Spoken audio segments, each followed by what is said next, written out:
Assalamualaikum warahmatullahi wabarakatuh. Waalaikumsalam. Puji syukur kehadirat Tuhan Yang Maha Esa karena Ibu, Bapak yang sudah hadir dalam agenda kami, yaitu menyebarkan pemahaman dan penerapan pengalaman budaya positif yang kami laksanakan sebagai CGP Angkatan ke-9. Di sini saya hanya berbagi praktik baik yang pernah saya lakukan selama ini.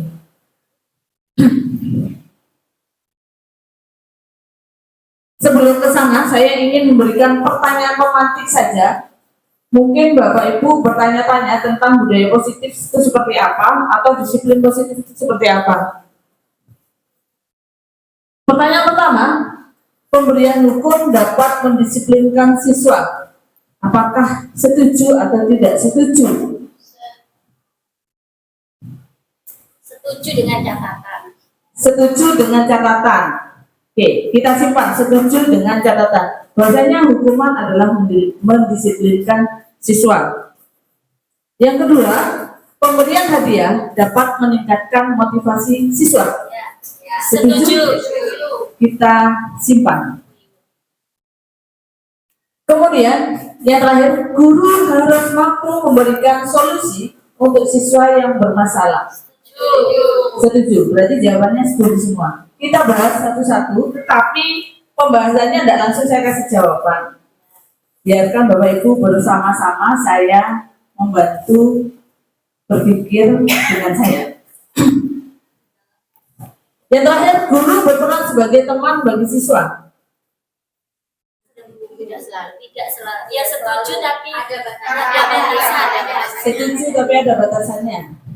Anggaplah setuju. Oke.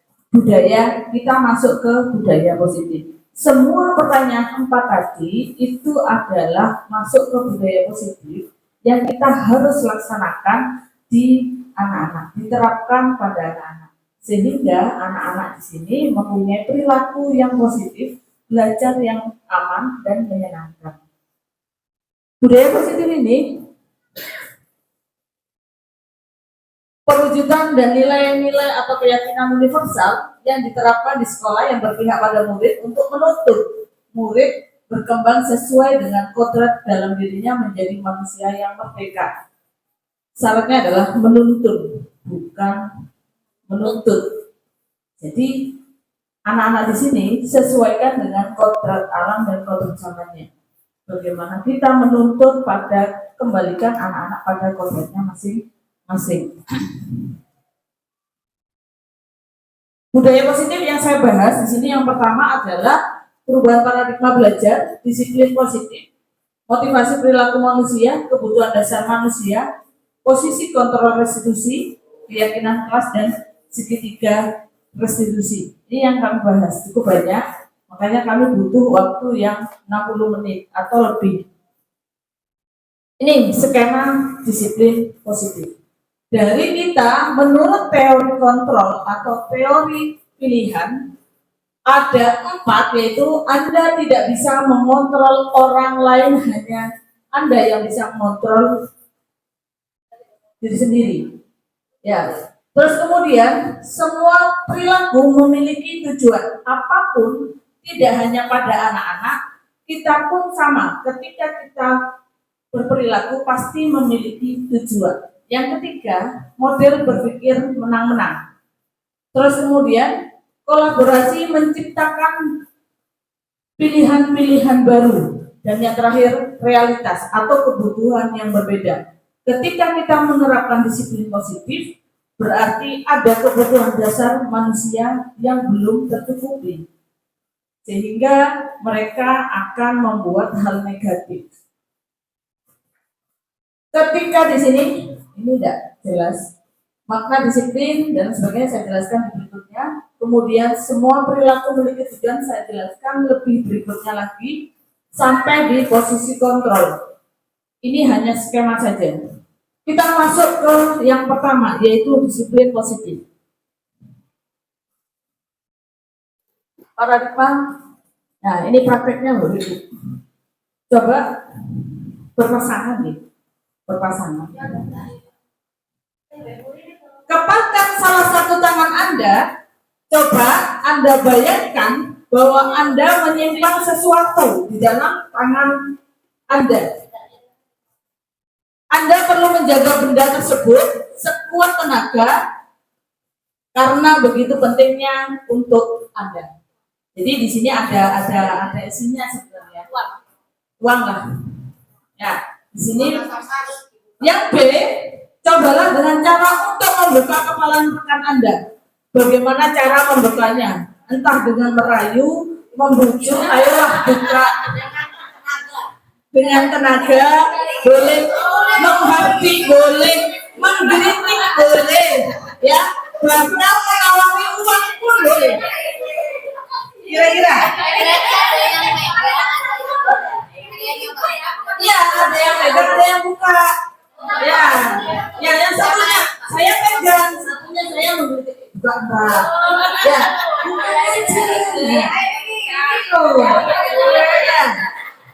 ya, bagaimana? Ya, boleh menghati, boleh. Ya, ada yang terbuka, ada yang terbuka, ada yang masih bertahan, masih bertahan. Oke, sudah. Kita bermain-main aja dulu. Ya. Ya. Pertanyaannya silakan dijawab. Mungkin ada yang bisa menjawab. Satu saja. Apakah rekan Anda bersedia membuka atau tetap menutup? Tetap menutup. Mengapa rekan Anda melakukan hal tersebut?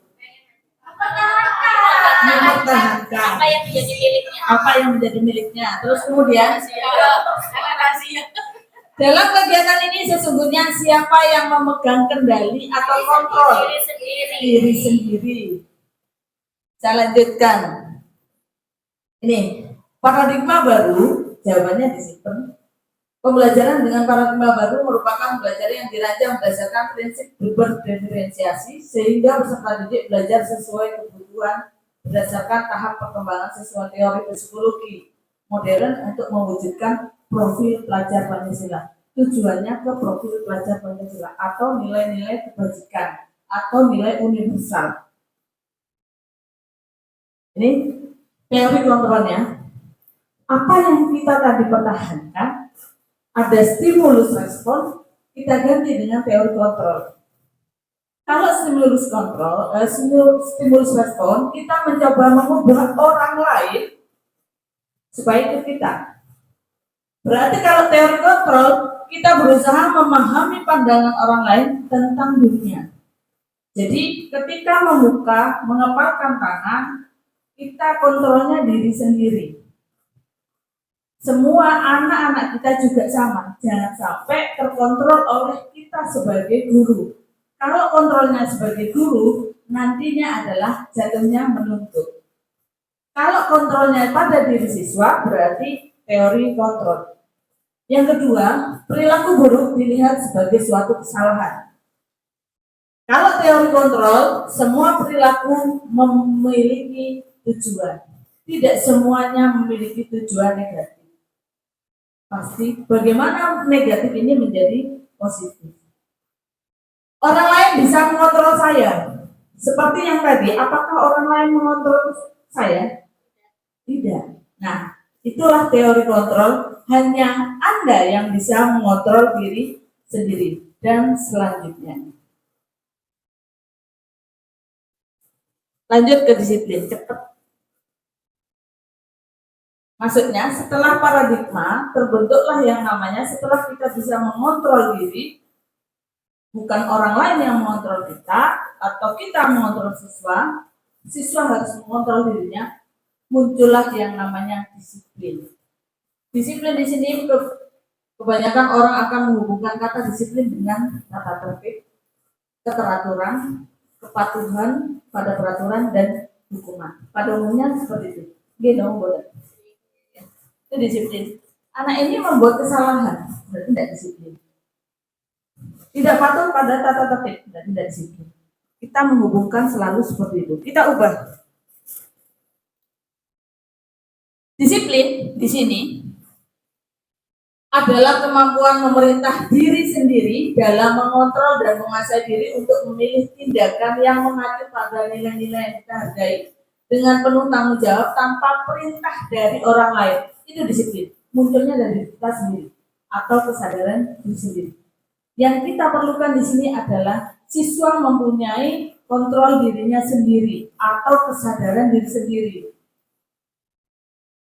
Lanjut.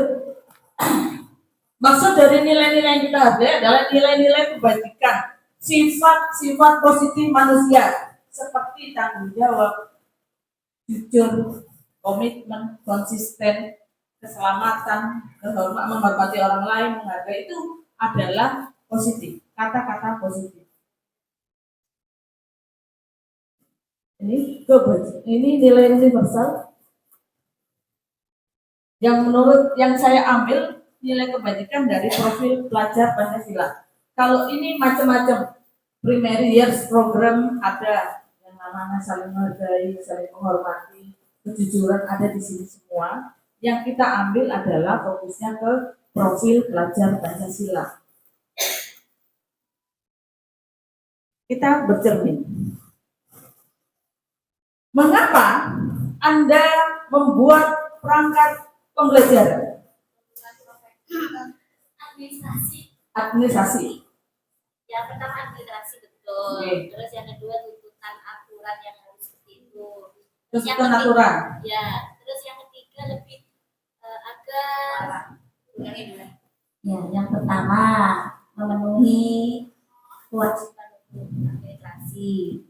Yang kedua tuntutan sebagai guru, salah satu kewajiban kita membuat perangkat. Dan yang ketiga ini yang penting agar apa yang kita sampaikan ke siswa itu terarah. Kita simpan. Mengapa Anda datang pukul 7 sebelum pukul 7?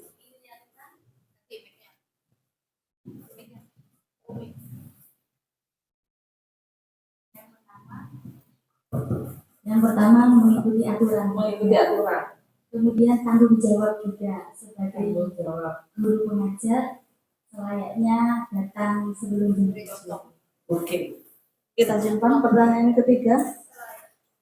Mengapa Anda berpakaian atau seragam sesuai dengan ketentuan?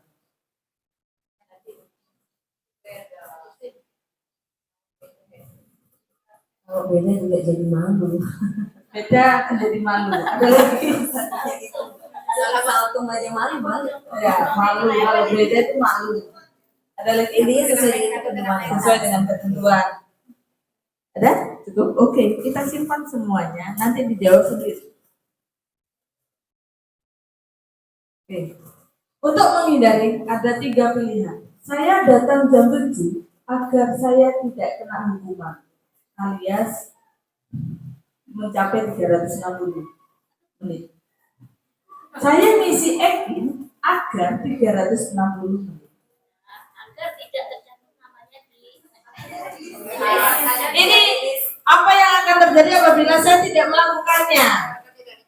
Ya, terus untuk mendapatkan imbalan atau penghargaan dari orang lain, saya membuat perangkat pembelajaran agar kepala sekolah saya senang. Ya, itu berarti hanya ingin mendapatkan penghargaan atau imbalan ujian.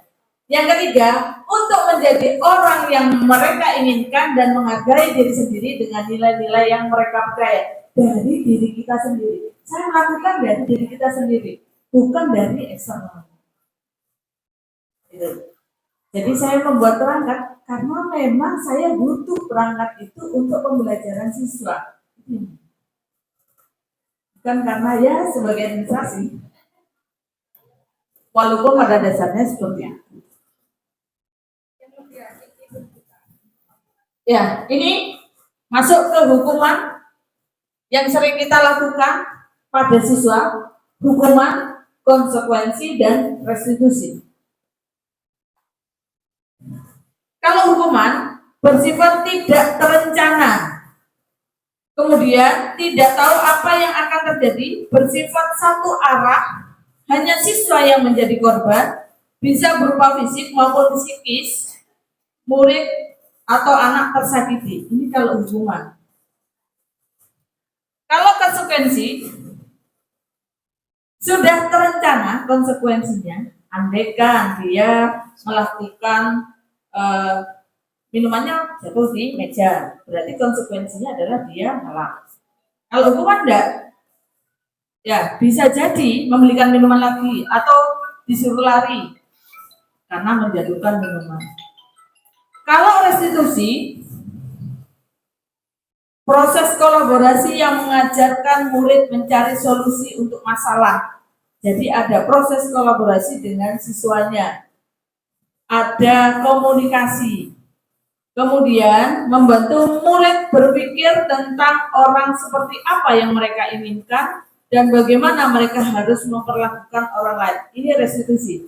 Kita bisa membedakan yang sering terjadi pada kita. Apakah kita sering menjadi orang yang penghukum, apakah kita sebagai seorang yang konsekuensi atau menjalankan restitusi. Nah, ini yang sering kita lakukan. Ada beberapa memang guru yang menghukum, tiba-tiba menghukum, tidak tahu komunikasinya. Anak ini kenapa terlambat? Dan prosesnya tidak ada. Terlambat sudah, pokoknya terlambat salah. Padahal di rumahnya mungkin dia tidak nyaman atau tidak aman. Orang tuanya bertengkar. Nah, itu psikisnya akhirnya yang terkena. Hukuman atau konsekuensi? Kita coba ya. Mencatat 100 kali di dalam buku kalimat, saya tidak akan terlambat lagi karena terlambat ke sekolah. Kira-kira hukuman apa konsekuensi? Konsekuensi.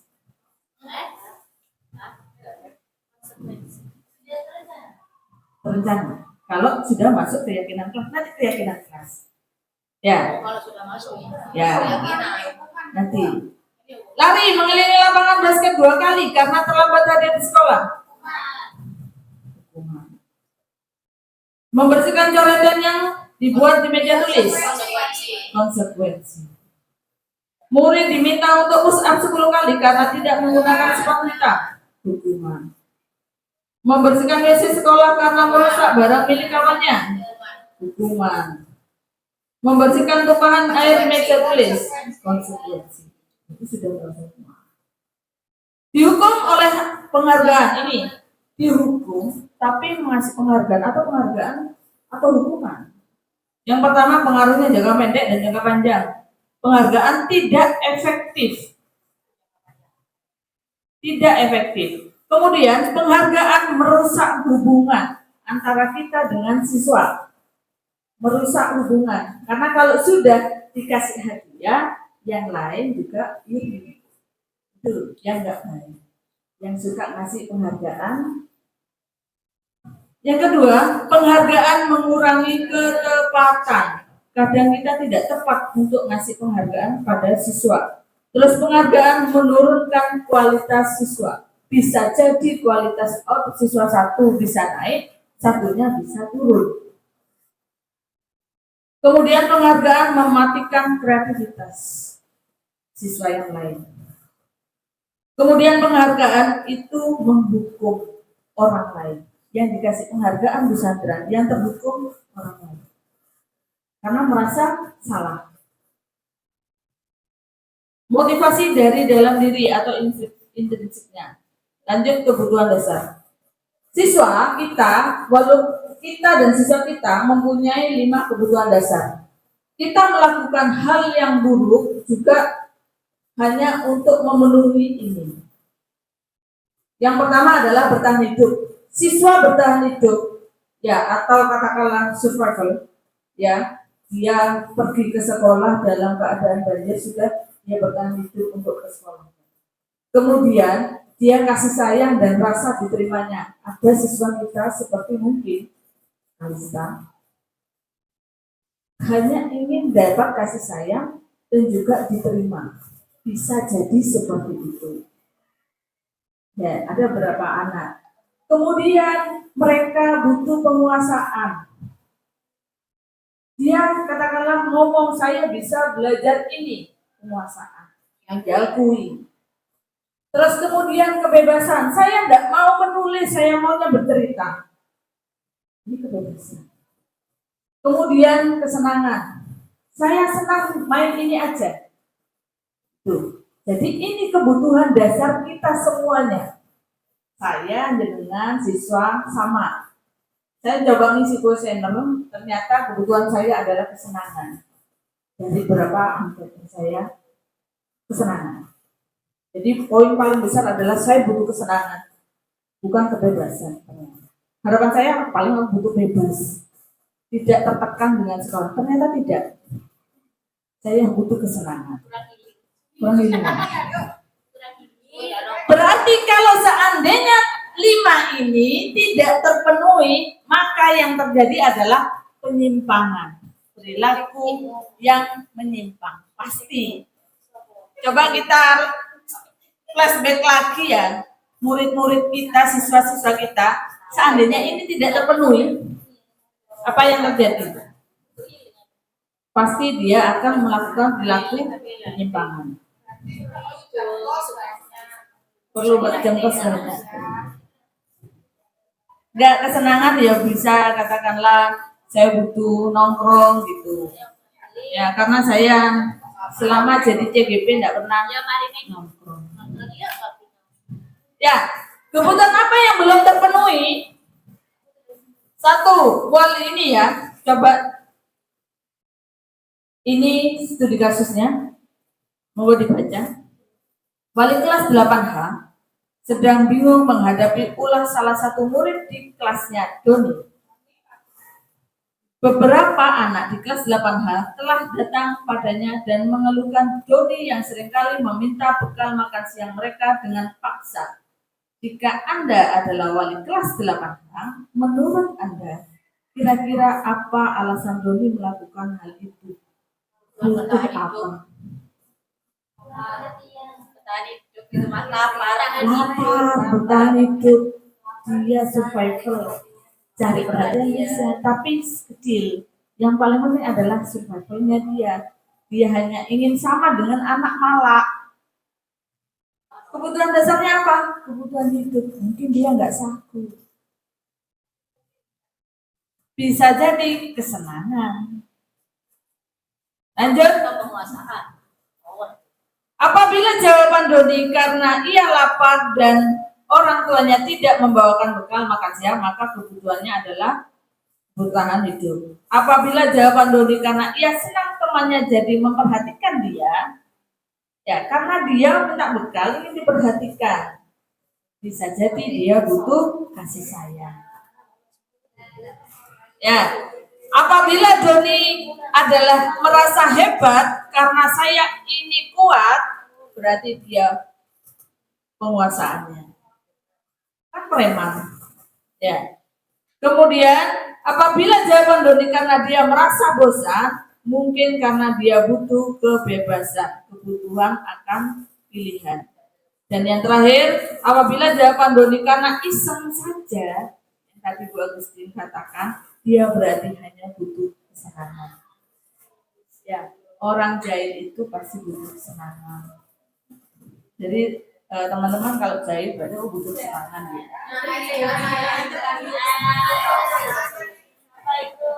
Ya. Ya, lanjut. Peraturan dan keyakinan. Mengapa kita memiliki peraturan tentang menggunakan helm pada saat mengendarai kendaraan? Enggak, ini dijawab bukan memilih. Dijawab, mengapa? Mengapa kita memiliki peraturan tentang penggunaan helm? Melindungi kepala. Ada yang menjawab karena aturan polisi? Mengapa kita memiliki peraturan tentang penggunaan masker dan mencuci tangan setiap saat? Agar tidak terkena virus. Ya. Ya, jawabannya kalau seandainya helm berarti keamanan atau keselamatan. Kalau masker berarti kesehatan dan keselamatan atau keselamatan. Lanjut yang kedua, keyakinan berupa nilai kebajikan universal yang disepakati secara tersirat dan tersurat. Seorang akan lebih bergerak dengan bersemangat untuk menjalankan keyakinannya. Murid perlu mendengarkan dan memahami arti sesungguhnya tentang peraturan-peraturan yang diberikan, apa nilai-nilai kebajikan di balik peraturan tersebut. Jadi membuat peraturan di baliknya itu harus ada yang namanya keyakinan. Sama dengan harus memakai helm. Berarti keyakinannya apa? Menjaga keselamatan. Datang sekolah terlambat, tidak boleh terlambat datang sekolah. Berarti keyakinannya apa? Pembentukan keyakinan kelas sudah pernah mencoba? Ibu-ibu wali kelas ya? Sudah bisa ya? Berarti keyakinan kelas bersifat lebih abstrak, ini materinya. Kemudian keyakinan berupa pernyataan universal. Pernyataan keyakinan kelas senantiasa dibuat dalam bentuk positif. Keyakinan kelas hendaknya tidak terlalu banyak, singkat, padat, dan jelas. Keyakinan kelas sebaiknya sesuatu yang dapat diterapkan. Semua warga kelas hendaknya ikut berkontribusi. Jadi keyakinan kelas dibentuk bersama siswa, tidak hanya ketua kelas atau pengurus kelas dengan wali kelasnya saja, atau wali kelasnya sendiri. Ini yang kadang terjadi adalah biar tidak repot pengurus dan wali kelasnya saja. Tapi harapan kami adalah keyakinan kelas ini dibentuk bersama seluruh siswa yang ada di kelas tersebut. Keyakinan kelas dan keyakinan sekolah. Mungkin kalau nanti budaya positifnya Bu Rosida, programnya membuat keyakinan sekolah, tata tertib tadi dibuat, jangan tata tertib ganti keyakinan sekolah. Siap. Bersama-sama murid. Jadi bersama-sama guru, murid, pemangku kepentingannya, ya, yang sudah ada program seperti itu. Prosedurnya, cara membuatnya keyakinan kelas ini kenapa kok wali kelas ya, karena ini mempersilakan murid di kelas untuk bercurah pendapat tentang peraturan. Jadi untuk membuat keyakinan kelas, peraturannya dulu di floor. Peraturan sekolah apa? Dari peraturan ini muncul yang namanya budaya disiplin positif, kalimat positif. Nah, mencatat semua masukan, tidak boleh terlambat, tidak boleh ke kamar mandi hanya 1 kali setiap pembelajaran. Kan ada seperti itu. Kemudian dan lain sebagainya, masukkan di papan tulis. Sebenarnya awal masuk itu seharian benar untuk membuat keyakinan kelas. Dan ini lama prosesnya. Ya, kalau sebentar itu aneh karena kita menjabarkan peraturan menjadi kalimat positif. Kadang ditinggal. Kemudian susunlah keyakinan kelas sesuai prosedur pembentukan keyakinan sekolah atau kelas dengan mengganti kalimat dalam bentuk negatif menjadi positif. Nanti contohnya seperti saya tunjukkan. Ajak murid menemukan nilai kebajikannya. Nilai kebajikannya apa? Jujur, disiplin, tanggung jawab, komitmen, konsisten, banyak nilai kebajikannya. Lanjut, setelah keyakinan kelas selesai dibuat, maka semua warga kelas dipersilakan menyetujuinya. Yang terakhir, keyakinan kelas bisa diletakkan di dinding. Saya lihat ada berapa kelas yang tidak ada keyakinan kelas. Belum jadi. Ya, karena nggak boleh buru-buru. Ya, tapi hampir 1 semester.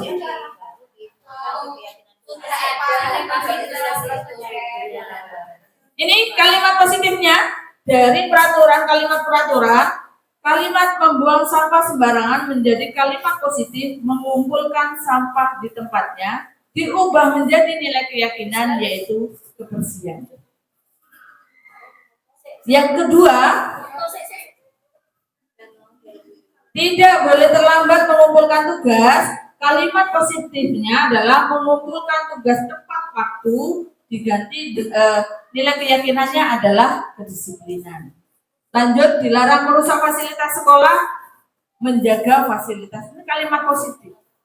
Jadi gunakan kalimat, jangan pakai dilarang terus.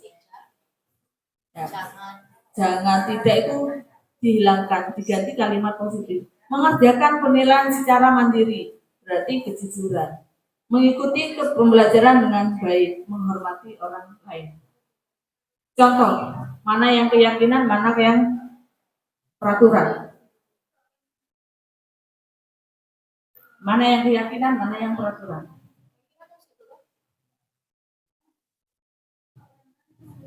Ini yang keyakinan. Yang positif?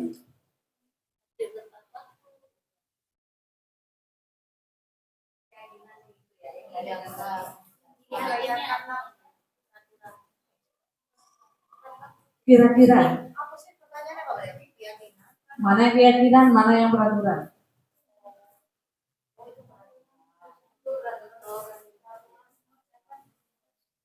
Keyakinan kelas. Gimana? Kalau kelas berarti di sini. Ini lingkupnya lebih luas ini. Ini lingkup kelas. Ya. Kelas ini. Kelas. Ini lingkup kelas.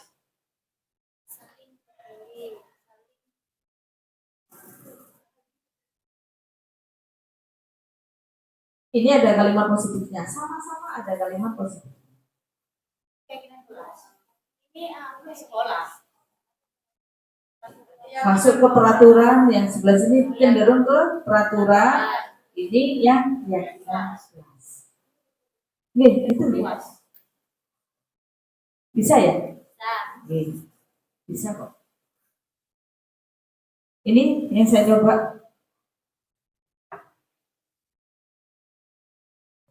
Keyakinan kelasnya, nilai kebajikannya ada di imtak. Kalimat positifnya, kami warga 9A yakin bahwa berinfak kepada Tuhan Yang Maha Esa adalah kekuatan utama. Kalimat positif. Nah, ini yang di 9A. Oke. Pendalamannya, kalau pendalaman keyakinan kelas menggunakan tabel T, kalau tadi kejujuran, tanggung jawab, tabel T-nya berarti ada hormat. Ini tabel T. Tampak seperti apa, tidak tampak seperti apa. Kalau tampak berarti datang tepat waktu, tidak tampak sering hadir terlambat. Ini tabel T-nya. Tapi untuk keyakinan kelas, tabel T ini jarang digunakan. Ini yang tabel T. Pendalaman keyakinan kelas menggunakan tabel Y, ya terdengar, kalimat positifnya terdengar, berperilaku, sama terlihat. Kalau terdengar, contohnya seperti ini, selamat siang Bapak, izin masuk kelas, itu terdengar. Ini kalimat positif. Kemudian kalau terlihat, menghargai pendapat orang lain, terlihat, hanya terlihat tanpa terdengar. Kalau perilaku, tersenyum kepada setiap orang. Yang 6S tadi. Nanti yang CBB pasti dapat ini. Banyak. Ya. Lanjut. Untuk keyakinan kelas, harapan kami ibu-ibu di sini segera membuat keyakinan kelas karena kami nanti akan berkeliling kelas coba memfotonya. Ya. Kalau bisa di prosesnya diadakan ya, pendapat dan siswa. Lanjut ke materi selanjutnya itu 5 posisi kontrol.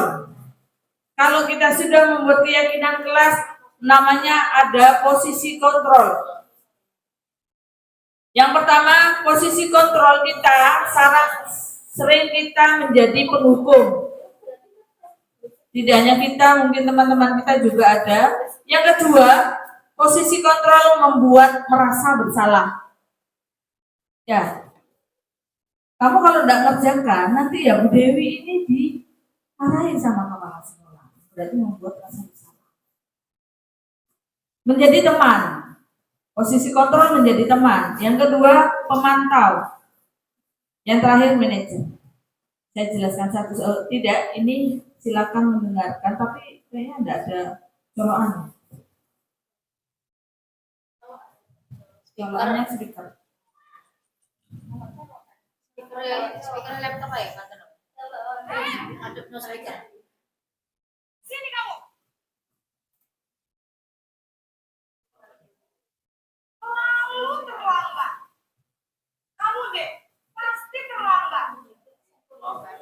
Ya, ada yang BF ini. Saya Apa coba? Alasannya apa lagi? Kapan sih kamu tidak terlambat? Malas sekali ya kamu jadi anak. saya Dasar pemalas. Ini Gak menghukum. kapok sih kamu. Jadi tidak ada Sudah kesempatan berapa kali berbicara. terlambat? Sana, kamu keliling lapangan basket 2 kali.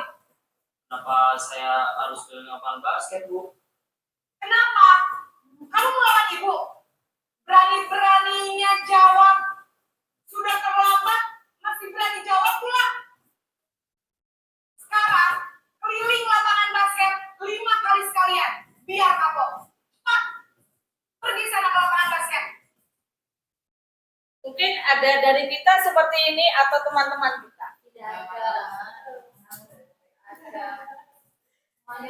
Ya, posisi mengukur lari. Ya, posisi lari keliling lapangan kayaknya enggak ada, tapi disuruh ngosek WC. Bodoh aja. Ya, sama aja. Ya, bersihkan toilet. Nah, sama. Bersihkan lab IPA. Sama aja. Ya, menghukum. Ya. Sudah Ya, kesepakatan. Iya, konsekuensi. Tapi ada prosesnya harusnya, Bu. Sudah, Ya, kan proses. sekali diingatkan. Oke. Lanjut, posisi menghukum ini ditandai yang pertama nada suara tinggi, mata melotot, terus menunjuk-nunjuk, menghati, menggunakan hukum fisik maupun verbal. Kalau menghukum, hasilnya yang terjadi adalah kemungkinan murid marah, benci, dan mendendam kepada guru dan bersifat agresif. Ya. Oke, lanjut. Video selanjutnya yaitu membuat rasa bersalah.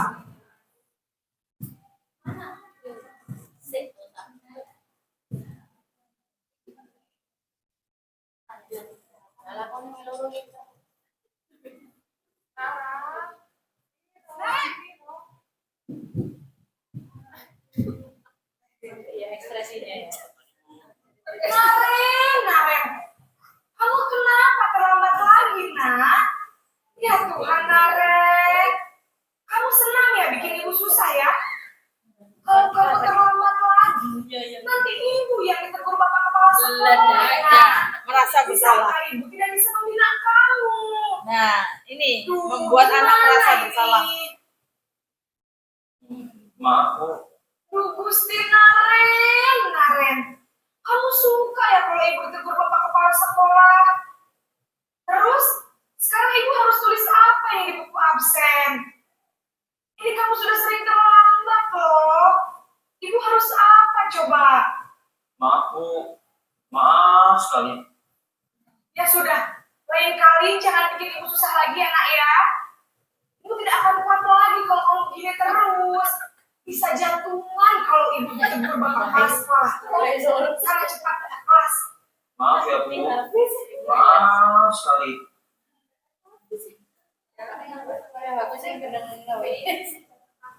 Ya, posisi membuat bersalah. Tandanya kalau kita membuat bersalah, tandanya yang pertama nada suara memelas. Naren, nah itu sudah melas sekali. Ya, kalau kamu terlambat lagi, Bu Dewi nanti dimarahi kepala sekolah. Nah itu melas ya, melas. Kemudian tubuh merapat pada anak, lesu, menggunakan keningnya membuat murid merasa tidak nyaman, merasa bersalah atau rendah diri. Hasilnya murid akan merasa bersalah dan menjadi orang yang gagal karena tidak bisa membahagiakan orang lain, memendam emosi dan kesedihan yang bisa meledak-ledak. Ini yang terjadi kalau kita selalu membuat merasa bersalah pada siswa. Lanjut, menjadi posisi teman.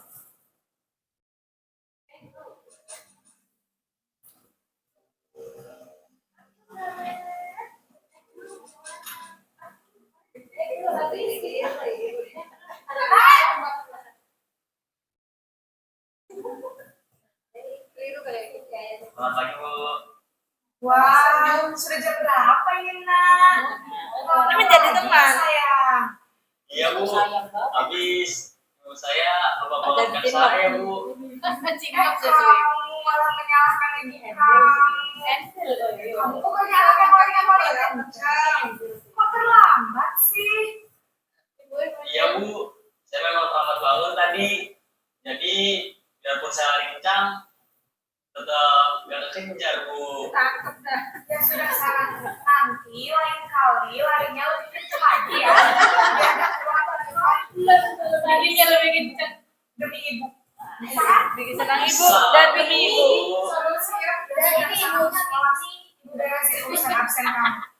Kamu ini ada-ada saja. Nah, ini teman, ya, posisi teman. Jadi merasa kayak teman ada. Mungkin kita seperti itu, mungkin juga pernah kita temui pada teman-teman kita. Posisi teman ditandai dengan nada suara ramah, ya, Naren, nah, ramah sekali, akrab, sayang, ya, gamel sayang. Nah, itu kan katakanlah itu menjadi teman, ya. Hasilnya murid merasa senang dan akrab dengan guru. Akan tetapi murid menjadi tidak mandiri serta bergantung pada guru dan mengandalkan guru tersebut. Nah, itu yang terjadi kalau gurunya jadi teman, terlalu akrab juga nggak baik. Nah, yang terakhir posisi pemantau.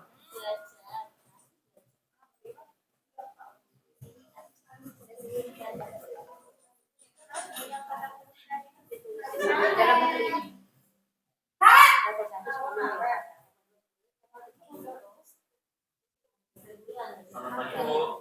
Naret, apa peraturan sekolah kita tentang jam berapa kita harus masuk sekolah, nak? Kita harus di sekolah jam 7 Bu. Iya betul. Sekarang sudah jam 7. Kalian sudah tahu konsekuensinya jika terlambat hadir. Paham Bu, saya harus tinggal kelas pas jam istirahat selama 20 menit. Iya benar, konsekuensinya demikian. Jadi nanti jam 9.30 pas istirahat, kamu harus tinggal di kelas, kerjakan tugas tambahan untuk ketertinggalan kamu, ya? Baik Bu. Ini posisi pemantau. Ditandai dengan nada suara datar, bahasa tubuh formal, bersikap menggunakan sanksi, konsekuensi, sehingga memisahkan hubungan pribadi guru dengan murid. Kalau tadi terlalu akrab, ini agak ada jarak. Ya, kemudian hasilnya murid mengalami konsekuensi yang harus dijalankan. Guru tidak menunjukkan suatu emosi yang berlebihan yang membuat merasa bersalah. Yang terakhir posisi manajer.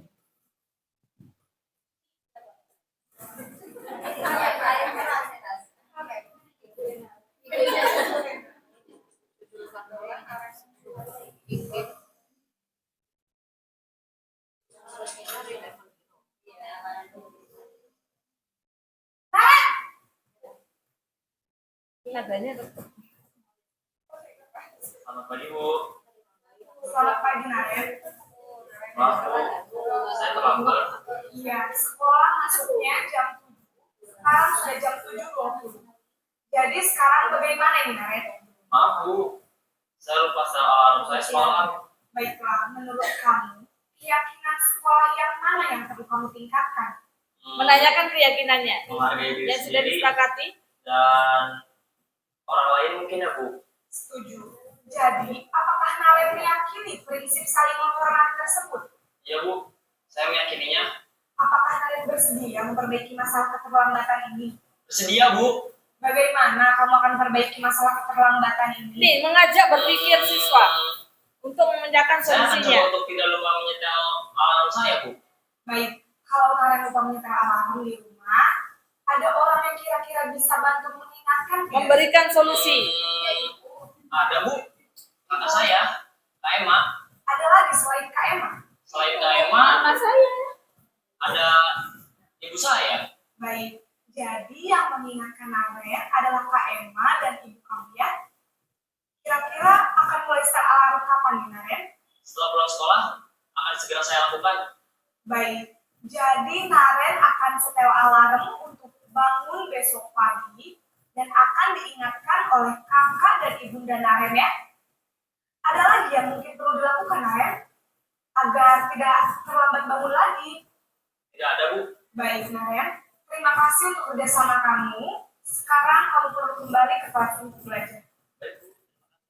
Ya, ini tidak ada hukuman, tetapi membuat kesadaran diri, kita memberikan solusinya, dia bisa memecahkan masalah. Ini yang diharapkan sebagai posisi manajer.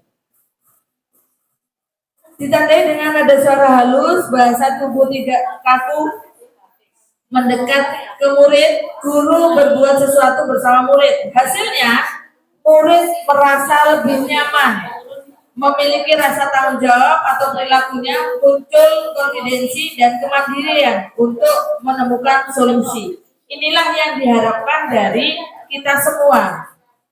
Ini pemetaannya, posisi kontrol. Kalau motivasi eksternalnya, nah ini identitas gagal, perilaku kontrol negatifnya menghukum dan membuat merasa bersalah. Kalau seandainya identitas suksesnya bisa, teman itu bisa.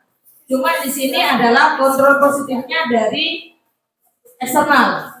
Ya, kalau manajer ini masuk ke kontrol diri. Jadi dari diri siswa itu sendiri, bukan dari eksternalnya. Seperti yang tadi, dari unsur intrinsiknya kalau manajer. Kalau ekstrinsiknya dari luar, dari orang lain, itu biasanya dilakukan oleh teman dan memantau. Masuk ke segitiga restitusi. Nyambung, ya, nyambung ini. Ini segitiga restitusi ada 3, yaitu validasi tindakan yang salah, menanyakan. Yang pertama adalah menstabilkan dulu identitasnya. Semua orang pasti membuat salah. Ini murid membantu murid untuk tenang. Kalau menstabilkan identitas, tenang dan mencari solusi untuk menyelesaikan masalah. Kalau seandainya memvalidasi, yaitu memahami kebutuhan dasar murid, memahami apa penyebabnya mereka terlambat. Kemudian menanyakan keyakinan, menghubungkan perbuatan siswa yang tadi kepada keyakinannya. Tadi ditanyakan, masih ingat dengan keyakinan kelas? Nah, ini yang sudah saya lakukan bersama artis saya. Ya.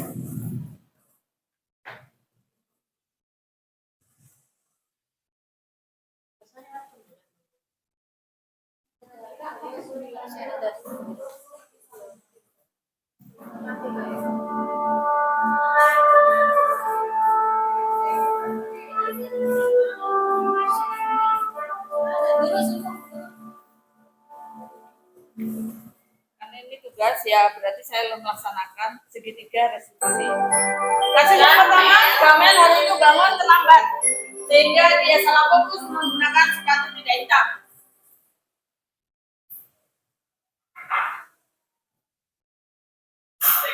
Waalaikumsalam warahmatullahi wabarakatuh.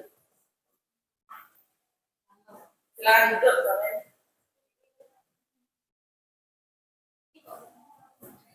Gamel, apa gimana kabarnya Gamel hari ini?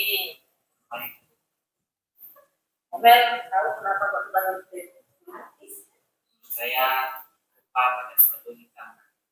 lupa tidak pakai sepatu hitam. Ini Gamel kenapa stabilkan? Tadi itu saya bangunnya kesiangan. Ini memvalidasi? Ada lupa. Membantu itu sudah terlambat. Bangun kesiangan, terburu-buru, terus kemudian mau balik atau terlambat. Ya, Saya sadar kok. nah, ini Gamel, yang manusia masih pernah berbuat salah. Dari sini memvalidasi berbuat salah, kemudian juga pernah tidak mengenakan seragam sesuai aturan. Namun di sini jadi tidak mencari siapa yang salah. Tidak menyalahkan, tapi dari di sini mencari solusi bersama. Mencoba untuk mencari solusi supaya Gamel tidak salah menggunakan seragam dan juga lebih fokus ngomongnya. Kira-kira dan saya terima kerja Proses validasi ini cukup lama ya. Jadi menanyakan alasan kenapa kelompok tidak mau dan sebagainya.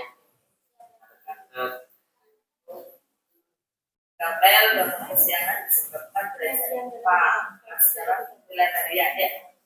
Jadi kalau disebutkan di sini, kapel ini belajar sampai terlalu larut anak sehingga kesiangan menyebabkan belajar fokus ya. Dan sudah ya, benar ya. Baik, Kamel, masih ingat keyakinan kelas? Nah, menanyakan keyakinan. Setelah itu lanjut aja ya. Setelah menanyakan keyakinan, saya akan saja Kamel menyadari kesalahannya. Yakin? Ya. Baik, Kamel, kalau benar-benar yakin, kira-kira yang harus Kamel lakukan agar Kamel nah ini bersama-sama mencari solusi agar bisa memecahkan masalah tidak terlambat lagi atau lebih fokus. terus ya fokus sedangkan sekolah cek lagi. baik Kamel, itu usulannya sangat bagus. Mulai nanti coba Kamel mengatur kembali jadwal belajarnya dan Kamel harus benar-benar konsisten dengan jadwal belajarnya sehingga tidak tidur terlalu larut malam dan menyebabkan bosan. Ya. Ya. Baik Kamel boleh kembali ke kelas pembelajaran selanjutnya. Semoga terus menjadi baik. Sibuk. Ya.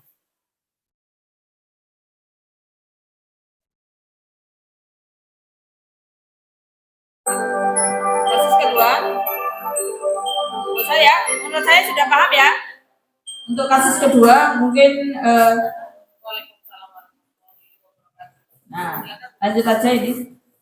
Evaluasi sudah selesai materi saya, berarti perlu ada evaluasi. Apa yang sudah saya sampaikan mulai tadi tentang mulai dari paradigma sampai dengan segitiga restitusi.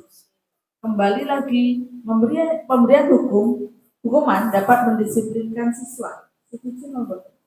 Setelah mengucap tadi.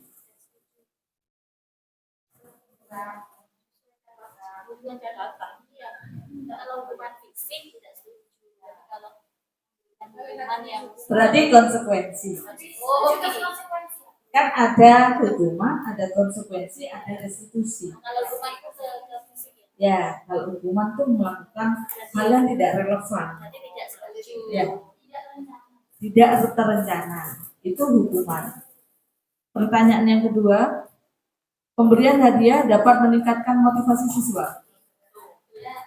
Tidak setuju ya, berubah ya. Tadi sudah setuju, sekarang sudah mulai paham, tidak setuju. Yang ketiga, guru harus mampu memberikan solusi untuk siswa yang bermasalah. Setuju. Kan memberikan solusi. Bersama-sama, berkolaborasi atau kolaboratif ya. Yang keempat, guru berperan sebagai teman bagi siswa. Setuju? Tidak setuju. Ya, ini berarti sudah ada perubahan dari jawaban tadi awal ke perubahan jawaban yang paling akhir. Dari sini mungkin ada yang ditanyakan, ibu-ibu, bapak-bapak.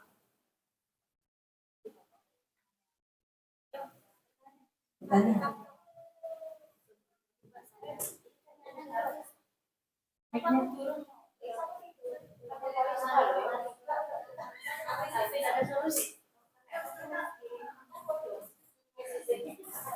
Silakan. Misal, jadi kami semua sedang menghadapi seorang siswa yang mulai dari awal masuk itu sudah kami lakukan semua. Pertama, bertanya dulu kenapa. Validasi Ya, stabilikan dulu sudah. Terus kita sudah mendiskusikan solusinya bagaimana dengan si siswa ya. Siswa sudah memberikan solusinya sendiri. Ya sudah. Tapi dilakukan lagi. Dilakukan lagi. 2 kali, masih sabar ya. 3 kali, masih ya rada greget. 4 kali masih. 5 kali kita sudah mulai emosi. Akhirnya menggunakan nada tinggi sudah. Tapi diulangi lagi. Sampai kita kembali ke rendah lagi karena sudah capek. Bagaimana solusinya? Begini, bukan berarti kita itu dari penghukum, dari membuat rasa bersalah, pemantau, teman, dan terakhirnya manajer. Yang awal kita harus manajer. Penghukum itu tidak masalah, bukan kita itu tidak boleh tidak ada hukuman, tapi menepis hukuman. Tapi proses awalnya dilakukan dulu dari manajer, jadi turun ke bawah. Jadi menghukum itu boleh-boleh saja, tapi harus relevan dengan yang namanya kasusnya. Kasusnya masalahnya apa, kan gitu. Kalau boleh tahu. Ya saya tambahkan. Ini kasusnya ini karena sama ya mungkin mengalami. Jadi kasusnya ini dia tinggalnya bukan bersama orang tua, tetapi dengan neneknya. Itu kasus yang pertama. Kemudian menurut wali kelas ini sudah neneknya juga sudah diingatkan, sudah ya belum pernah datang dan sudah berkomunikasi sering, dan jawaban dari ini dari wali kelas ya. Jawaban dari neneknya sudah saya ingatkan, tapi memang anaknya seperti ini, seperti itu. Ya, coba kembali ke 5 kebutuhan dasar. Sudah dicari kebutuhan dasarnya apa? Sudah, dia cari perhatian. Cari perhatian. Ya, Berarti ini yang harus katakanlah kita terpenuhi dulu. Cari betul. perhatian. Dan sudah diperhatikan, Dewi. Diperhatikan seperti apa? Selayaknya mereka berbeda ya. Kalau ini dari satu kelas itu, kalau saya pribadi perhatian ke anak ini sudah ekstra. Misalkan kalau kita belajar, ayo nak buka bukunya halaman sekian, dibaca dan lain sebagainya. Itu contoh seperti itu sudah dilakukan. Sudah dilakukan. Oke, baik Bu. Ini kita mencari solusi bersama. Ingat kita sendiri di sini tidak sendiri, ada kolaborasi, ada BK, ada wali kelas, ada guru mapel. Nah, ini yang harus berkolaborasi mencari solusinya. Di sini kami tidak saya sebagai di sini hanya berbagi praktik saja, tetapi bukan mencarikan solusi masalah jenengan. Ya, bagaimana solusi saya adalah bagaimana berkolaborasi.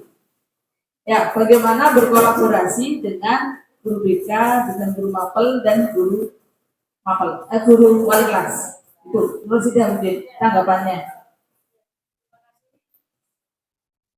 Saya juga sempat mendengar itu dari wali kelas. Jadi selama ini memang wali murid ya, orang tua memang tidak bisa datang, termasuk wali murid pun, sehingga laporan itu memang kalau hanya dari siswanya saja begini, dari mbahnya saja begini, itu memang tidak bisa ketemu.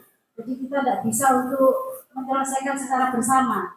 Jadi biasanya memang yang sudah kami lakukan ketika ada undangan mereka bisa datang dan siswanya juga datang juga, kami pertemukan bersama wali kelas juga. Ini ya kayaknya itu mudah-mudahan iya ada Belum dilakukan, tapi belum dilakukan. karena ya setiap diundang memang masih belum, jadi mungkin kami butuh kunjungan rumah. Berarti ketemu permasalahannya adalah sama-sama kebutuhan dasarnya tidak terpenuhi dulu.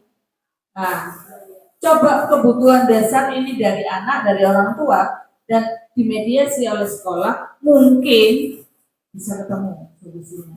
Disitulah kolaborasi wali murid, wali kelas, guru BK, laporan dari guru makan. Itu mungkin seperti itu. Jadi yang belum terlaksana adalah kolaborasinya. Itu dulu mungkin bisa dilaksanakan agak cepat untuk kolaborasi agar tidak merembet ke yang lain. Mungkin ada lagi.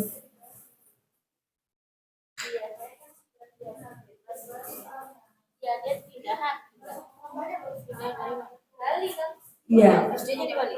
Maka dari itu kebutuhan dasarnya belum ketemu sebenarnya.